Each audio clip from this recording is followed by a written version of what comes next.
Bonjour à toutes et à tous. Je suis ravie d'être ici présente pour cette 12e journée du CNRD.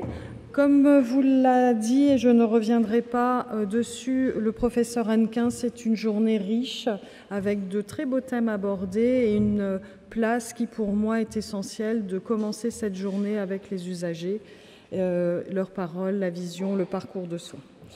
Donc je représente la Société d'études, d'évaluation et du traitement de la douleur. Quelques informations et actualités de cette société savante. La première, c'est de vous faire part de la sortie d'un livre blanc de la douleur qui sera officiellement mis au public au 17 octobre.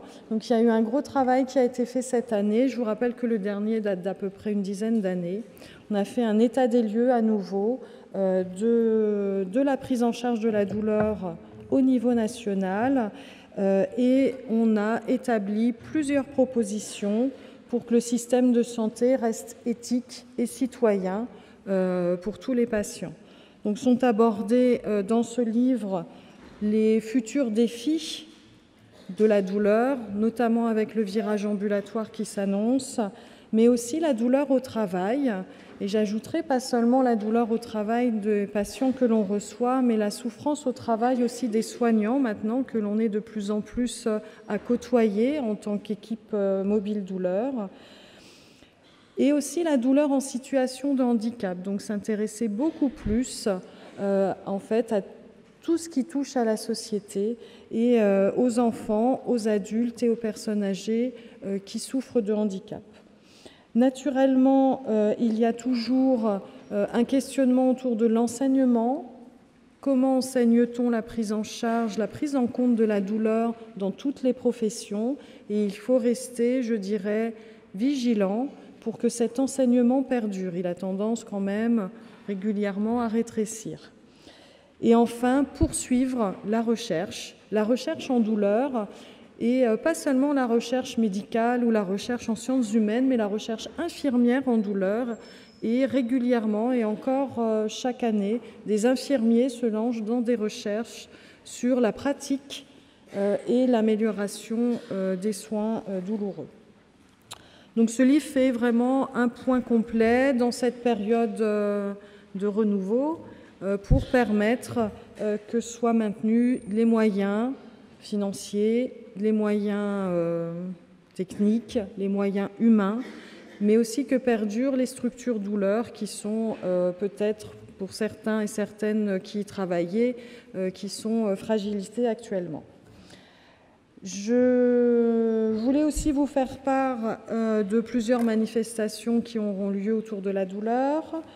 Naturellement, un congrès annuel en novembre, dans un mois, mais aussi de journées en 2018.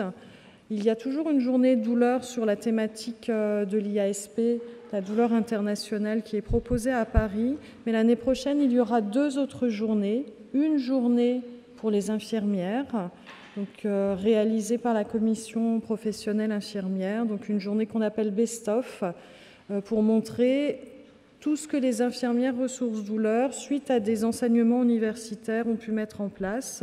Et il y aura aussi cette même journée déclinée au niveau des psychologues, puisque les psychologues travaillent énormément. Ils sont peut-être moins nombreux que les infirmiers et les médecins, mais ils travaillent énormément pour la prise en compte, le suivi, le soutien des patients douloureux chroniques. Vous rappelez que sur le site de la Société Douleur vont sortir différents travaux pour maintenir toujours le niveau de connaissance. Donc des recommandations autour de l'algoneurodystrophie, une problématique douloureuse qui touche nombreuses personnes, notamment en post-opératoire. On va aussi revoir les recommandations sur la douleur neuropathique, puisqu'il est très important de la dépister au plus tôt afin qu'elle soit prise en charge précocement.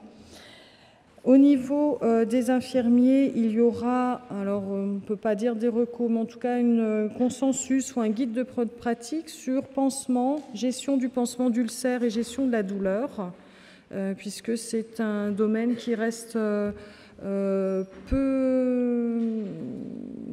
étayé, il y a peu de recherches, peu d'éléments, peu de protocoles, et de proposer à tous les infirmiers qui soient en structure hospitalière et surtout aussi aux libéraux, d'avoir un guide de bonne pratique autour du pansement d'ulcères.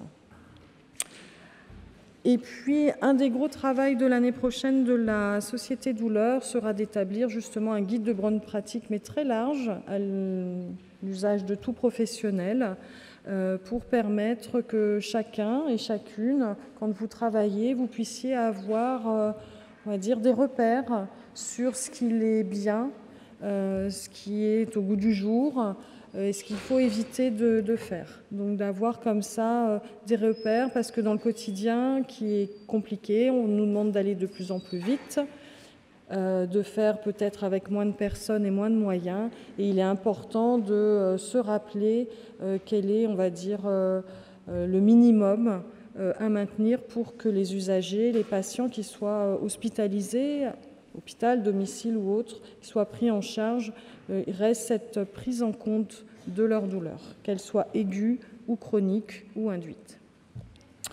Donc voilà, j'en dirai pas plus parce que le reste va vous être exposé par le docteur Maillard, puisque d'année en année, le lien entre la Société Douleur et le CNRD se renforce. Et donc, je vais passer la parole à Frédéric pour qu'il vous en parle plus amplement.